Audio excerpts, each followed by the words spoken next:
This is not the first, second, or 10th story that I've broken that's made national news. Hello and welcome to Mad Hatter News. My name is Sarah and I am an ex-Washington, D.C. news reporter turned Chicago-based comedian and entertainer. I do a lot of things on my channel, but what I like to do in Mad Hatter is report on the news that is not being reported. So here we go. Me reporting whatever the fuck I want.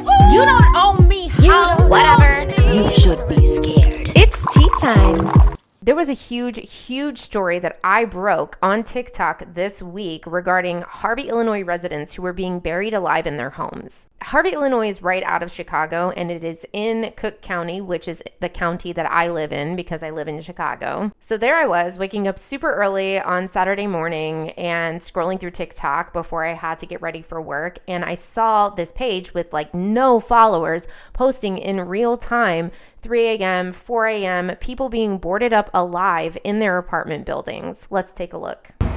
All right, so we're at 144.45 and 144.37. Hosted. I don't see any sheriffs here at all. No sheriffs here. And they boarding these apartments up. There's still people in these apartments. There's people living here with their kids. Section 8 is paying their rent still. And they is putting these people out their house. Or boarding them up. Harvey is not the sheriffs. Harvey has no control over this. They're not the sheriffs. Y'all is here with no sheriffs. Y'all boarding people up in their cribs. I'm calling the news. I'm calling the lawyers. This is so wrong on so many levels. Y'all can't do this. Y'all not the sheriffs. Y'all don't have the right. There's old people living here. There's people living here with their kids that Section 8 is paying their rent still. And y'all is boarding people up in their cribs. They boarding people up in their houses. Oh, yeah, there's an old man boarded up in this apartment right here. There's someone still in this apartment. How he gonna get out? How is he gonna get out? They think Harvey police is allowed to do this. They are not the sheriffs. They not the sheriffs. This is so wrong. This is wrong. Now, of course, I was shocked, but I felt even more of a responsibility as this is my county. And I'm known for breaking news on TikTok. Even though they've deleted my page twice and I'm on page 3 at this point and I'm only allowed to post cute, fun news stories, I still have a following that comes back and follows me, and they go to different platforms as well. After seeing this video, I immediately made a video to get the word out there, but then I had to get ready for work and go to work. I didn't have too many details at that point because it was happening right then and I had to go to work. So I made the video, I posted it to get the information out there, and then I went to work. When I checked the video again during work, it had about 60,000 views, and someone had sent it to Chicago Media Takeout and they did a post about it on Instagram and on Twitter, but the news wasn't reporting it, so I went harder. I took a little break. I made another video with names, faces, telling people places to call to help get these people out and get the information out there to the public. And that video got over 1 million views within the day. By the night, ABC News was covering the story. People all over social media were making stories about it, rightfully outraged that people would be boarded up in their homes. When am I going to get paid for this? This is not the first, second, or 10th story that I've broken that's made national news. Now, I'm sure you want details, and I'm going to give them to you. But I want to say this before we begin.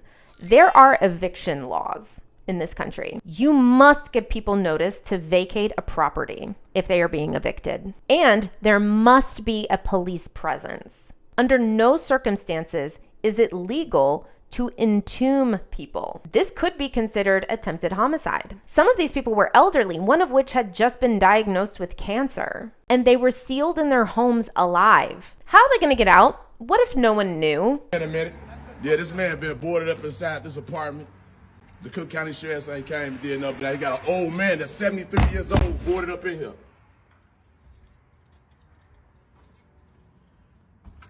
Rudolph. They broke the handle off the door? Yeah. And you stuck up in there? Yeah. All right, hold on, man. We finna make it happen.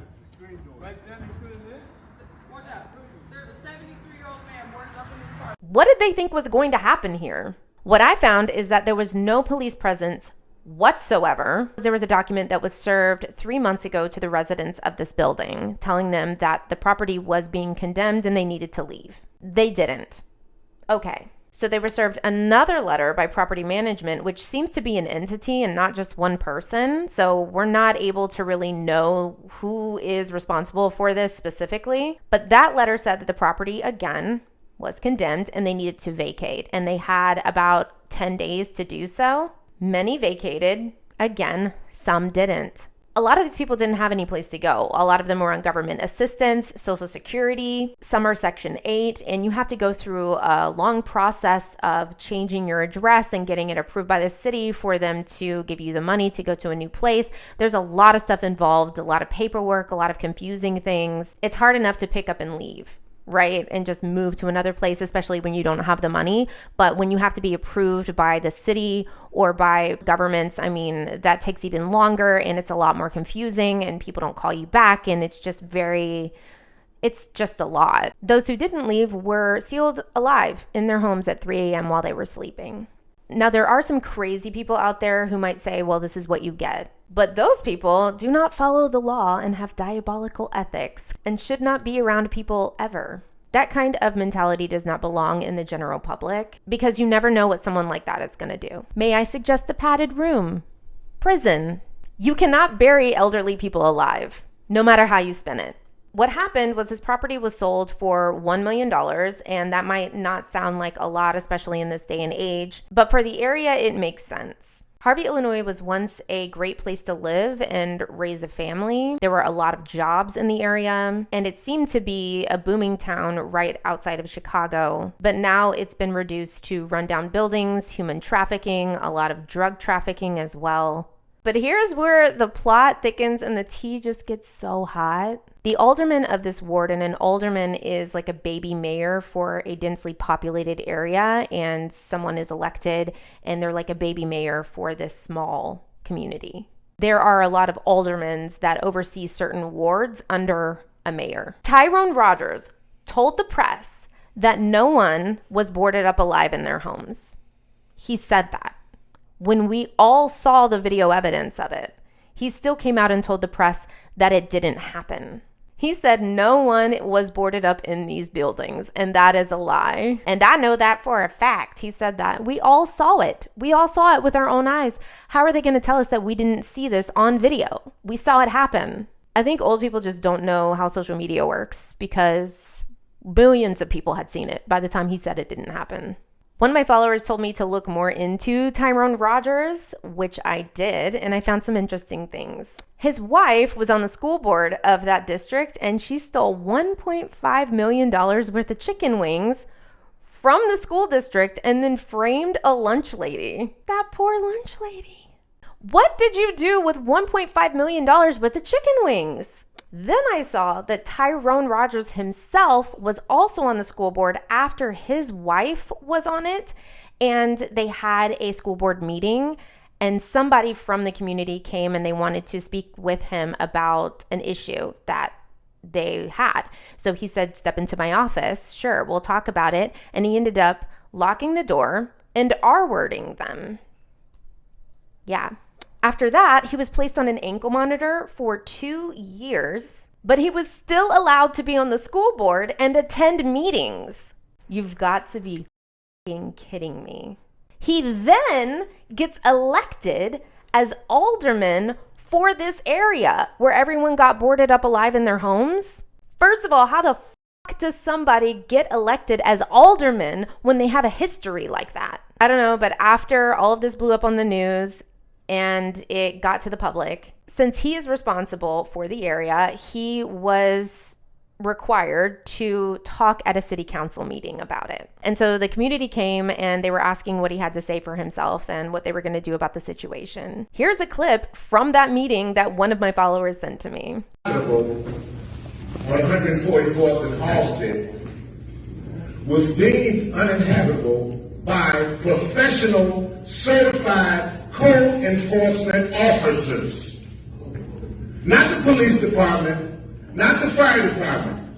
Now, for example, hear me good, and I didn't interrupt you, and don't interrupt me. Now, hold on, man. I want us to keep it civil. Okay. I would appreciate, we'll hold your time on this. Okay. We would appreciate if you would refrain. When everyone got up and did their public comment, it was nice, it was easy, and we listened. Please do the same. Thank you. Continue on. Saturday afternoon, I received a text message to get over here on 144th and Halsted because this is in my ward. I got over there and I found news media and I found deplorable living conditions. Some of the people that's over there in that building have been very much encourageable to me. Okay? Say, for example, your mama, your grandmama, your auntie, your uncle live on the 3rd floor and that roof caved in and they killed. And the first thing they're going to say is that Harvey didn't do nothing. So we damned if we do and we damned if we don't.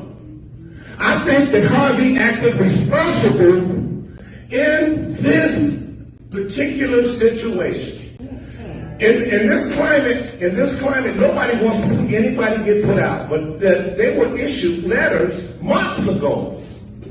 And they were responsible, the LLC property managers were responsible for letting the tenants know. It should have been in the lease. If for any reason this building is held He's trying to spin the narrative that they're damned if they condemn the building and damned if they don't. No one cares that the property is condemned. That's not what this was about. They care that people were buried alive in their homes and that there was no police force present for this eviction, which is required by law. He still has not addressed this concern, which was the only reason why they had that meeting to begin with, so he wasted everyone's time. And he's just sitting there screaming at people. Get him out of office. He's clearly not representing his community very well if all he's doing is lying and screaming at everybody and it's caught on camera. The people that were boarded up in their homes are out and they're okay, obviously, but they don't really have much option on where to go now. But seriously, people, we need to talk about the fact that they were boarded up in their homes at 3 a.m. while they were sleeping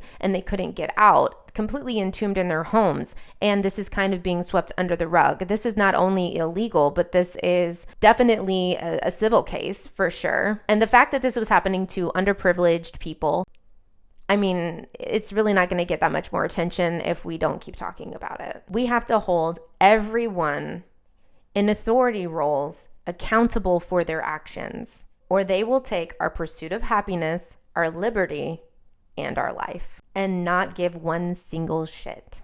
Don't let anything slide.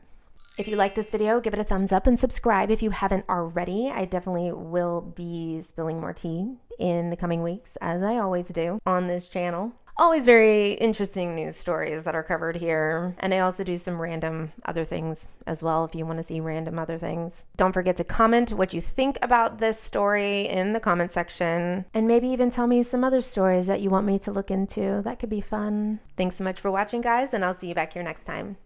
Bye.